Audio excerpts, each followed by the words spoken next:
નમસ્કાર. આજના વિશ્લેષણમાં સીધી જ વાત કરીએ ભારતીય ટેક્સ રેસિડેન્સીની. આ માત્ર કોઈ ભૌગોલિક સરહદની વાત નથી, પણ એક અત્યંત કડક ગેટવે છે.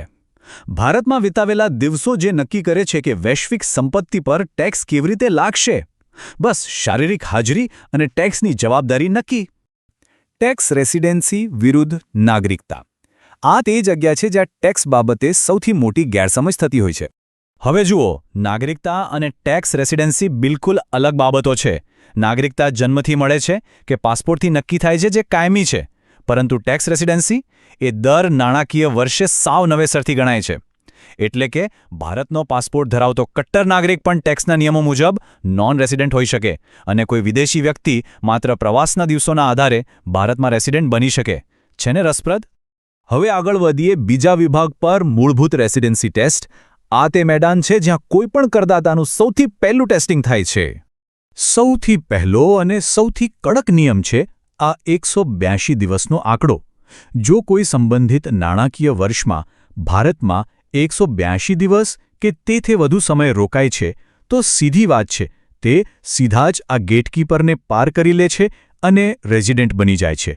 કોઈ બાંધછોડ નહીં, કોઈ અન્ય પ્રશ્નો નહીં. 182 દિવસ થયા એટલે ભારતીય ટેક્સ સિસ્ટમના રડારમાં પૂરેપૂરા આવી ગયા.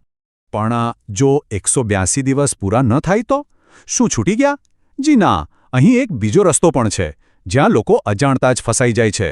જો ચાલુ વર્ષમાં ઓછામાં ઓછા 60 દિવસ ભારતમાં વિતાવ્યા હોય અને પાછલા 4 વર્ષમાં કુલ મળીને 365 દિવસ ભારતમાં કાઢ્યા હોય, તો પણ રેસિડેન્ટ સ્ટેટસ લાગી જશે. એટલે કે ટૂંકી મુલાકાતો ભેગી થઈને પણ ટેક્સની બહુ મોટી જવાબદારી ઊભી કરી શકે છે. બરાબર. નોન રેસિડેન્ટ સ્ટેટસને સમજવો. જો ઉપરની બંનેમાંથી એકે ટેસ્ટ પાસ ન થાય તો આ સ્ટેટસ મળે છે. નોન રેસિડેન્ટ એટલે કે NR. આ એક એવું જબરદસ્ત કવચ છે જેની મોટાભાગના હાઈ નેટવર્થ ઇન્ડિવિજ્યુઅલ્સ ઈચ્છા રાખતા હોય છે. એકવાર નોન રેસિડેન્ટ સાબિત થઈ ગયા એટલે ભારત સરકાર માત્ર એ જ આવક પર ટેક્સ લેશે જે સીધી ભારતમાં કમાયા હોય. વિદેશની આવક એ સંપૂર્ણપણે ભારતીય ટેક્સથી મુક્ત. એટલે જ લોકો પોતાના પ્રવાસનું આટલું કડક પ્લાનિંગ કરતા હોય છે. અહીં આવે છે આપણો ચોથો વિભાગ, રેસિડેન્ટ પરંતુ ઓર્ડિનરી નહીં, એટલે કે RNOR. આ એ જબરદસ્ત કન્સેપ્ટ છે જે નક્કી કરે છે કે ટેક્સની જાળ ખરેખર કેટલી ઊંડી જશે. માત્ર રેસિડેન્ટ બનવાથી વાત પૂરી નથી થતી. સરકાર હવે ઇતિહાસ પણ ખોતરે છે. 2 વધારાની શરતો છે. પહેલી શરત, પાછલા 10 વર્ષમાંથી ઓછામાં ઓછા 2 વર્ષ રેસિડેન્ટ રહ્યા હોવા જોઈએ. અને બીજી શરત, પાછલા 7 વર્ષમાં કુલ 730 દિવસ કે તેથી વધુ ભારતમાં રોકાયા હોવા જોઈએ.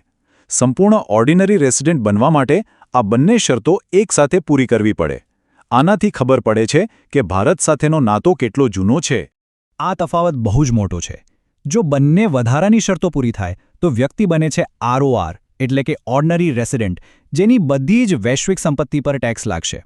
પરંતુ જો આ બેમાંથી એક પણ શરત ચૂકી ગયા તો RNORનું સ્ટેટસ મળે છે. આ RNOR ખરેખર એક સ્વીટ સ્પોટ છે. વિદેશથી પાછા ફરતા લોકો માટે આ એક ટ્રાન્ઝિશન પીરિયડ જેવું કામ કરે છે, જેમાં તેમની મોટાભાગની વિદેશી આવક ભારતીય ટેક્સથી બચી જાય છે. હવે પહોંચ્યા છીએ 5મા વિભાગ પર, અપવાદો અને ડીમ્ડ રેસિડેન્સી.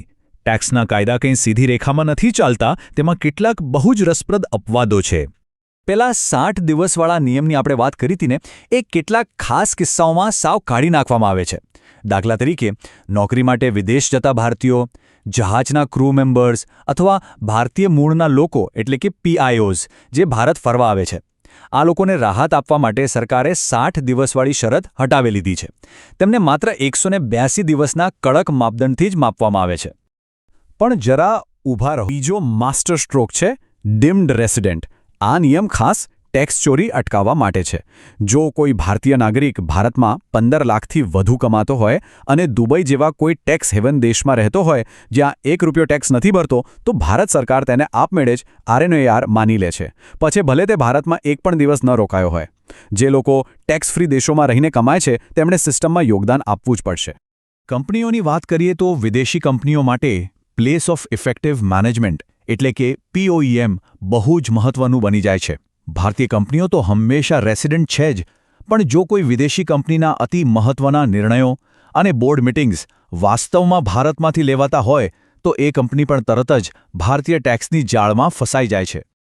અને હવે આજના વિશ્લેષણનું છેલ્લો અને સૌથી નિર્ણાયક વિભાગ 6. વૈશ્વિક આવક પર અસર. આ બધા દિવસોની ગણતરી અંતે બેંક બેલેન્સ પર કેવી રીતે અસર કરે છે તે જોઈએ. આખું ગણિત આ ટેબલ પર આવીને ઊભું રહે છે. 3 મુખ્ય દરજાઓ છે. 1.